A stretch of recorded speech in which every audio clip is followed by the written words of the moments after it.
राजकीय घडामोडी, सामाजिक विश्लेषण, कृषी विभाग, कला व मनोरंजन विश्व आणि क्रीडा क्षेत्रातील बातम्यांचे ताजे व अचूक अपडेट्स महाराष्ट्र शाही न्यूज मराठी। बातमी मागची बातमी, शोध सत्याचा।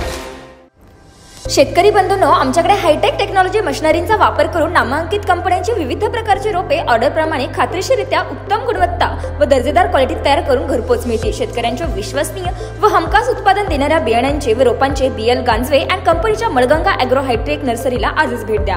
तसेच मुंबई, पुणे, नाशिक, ओतूर, नारेगाव, संगमनेर, चाकण यांसारख्या कृषी मार्केटच्या डेली सर्व्हिसमध्ये मिरची, गवार, भोपळे, दोडके, कोबी, फ्लॉवर, कारले, शिमला मिरची, वांगी त्या सर्व प्रकारच्या भाजीपाल्यांची खरेदी व विक्री केली जाते। आमचा पत्ता Malganga hi tech agro nursery, Sakur फाटा जवळच, पिंपळगाव देपा, तालुका संगमनेर। संपर्कासाठी proprietor Babasaheb Ganjave Patil, mobile number 7507354521।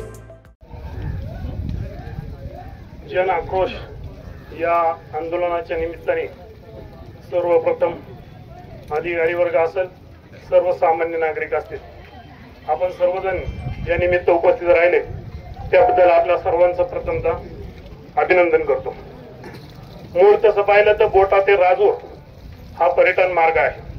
याच्यामध्ये कळसुबाई शिखर असेल, हरिश्चंद्रगड असेल, सांगलदरी असेल, भंडारदरा असेल किंवा इगतपुरीपर्यंत सर्व पर्यटनासाठी हा मुख्य आणि मध्य मार्ग आहे। परंतु या मार्गाची दुरावस्था समजल्यानंतर लोक संगमनेर मार्गे पर्यायी मार्गाचा उपयोग करतात, त्याच्यानंतर ओतूर मार्गाचा पण पर्यायी उपयोग करतात। त्यामुळे या भागातून जे वळण व्हायला पाहिजे ते मोठ्या प्रमाणावर थांबलं जाते। त्याच्यानंतर पर्यटनानंतर आपला जो मतदारसंघ आहे, आमदारकीला आपण अकोल्याला जातो, खासदारकीला शिर्डीला जातो, पुन्हा जिल्हा परिषदला संगमनेरला जातो। त्यामुळे हा वंचित मतदारसंघ म्हटलं तरी वावगं ठरणार नाही असं मला वाटतं। त्याच्यानंतर पर्यटनाचा विषय झाला, मतदारसंघाची रचनेचा विषय झाला, त्याच्यानंतर पर्यटनाचा मार्ग पर्यायी मार्ग वापरले जातात हा एक विषय झाला।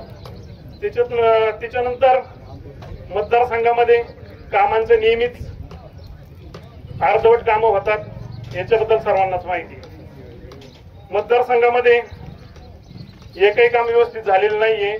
जी कामं झाली तिथे साईड पट्टी कधीच भरण्यात आलेली नाही। आता तुम्ही 7 वर्षाचा अभ्यास केल्यानंतर तुम्ही बघा, जिथे रस्ते झाले, तिथं डांबरीकरण झालं, तिथं साईड पट्टी हे कधीच भरली गेलेली नाही। निधी संपूर्ण येतो, वापरला अर्धवट जातो, हा एक विषय महत्वाचा आहे। आणि हा रस्ता वापरण्यासाठी शाळकरी मुलं असतील, बस असेल, सर्वसामान्य शेतकरी असेल, सर्वांना महत्वाचा रस्ता आहे हा। याच्यामुळं काय होतंय, झालेले अपघात, इतर गोष्टी, आर्थिक शारीरिक जे सर्वांचं नुकसान होते, याला जबाबदार कोण आहे, या सर्व गोष्टींचा आपल्याला विचार करायचा आहे। आणि हे आंदोलन करून जर याचा काहीच रिझल्ट आला नाही, आमची रवीना म्हणली तसं आपण मतदानावर बहिष्कार टाकण्याचा विचार पुढे करणार आहे, ते पण झालं नाही, मतदानाचा बहिष्कार टाकून पण काहीच झालं नाही, तर साखळी उपोषणाचा एक मार्ग आपण अवलंबणार आहे याच्यामध्ये। आणि सर्वसामान्यांना जागृत करून प्रशासन असेल, प्रतिनिधी असतील, यांनी याचा योग्य तो अधिकार वापरून योग्य तो रस्ता बनवून देणं त्यांचं कर्तव्य आहे।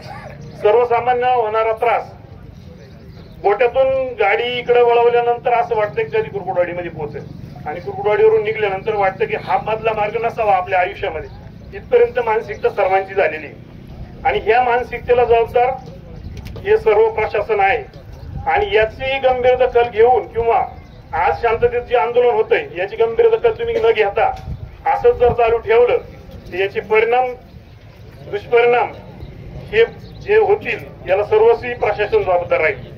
सर्वसामान्यांना त्रास होणार नाही याची काळजी घ्या आणि लवकरात लवकर निर्णय घेऊन या रस्त्याचा या मार्गाचं कामाचा मार्ग लावा अशी आम्ही तुम्हाला विनंती करतो। थांबतो।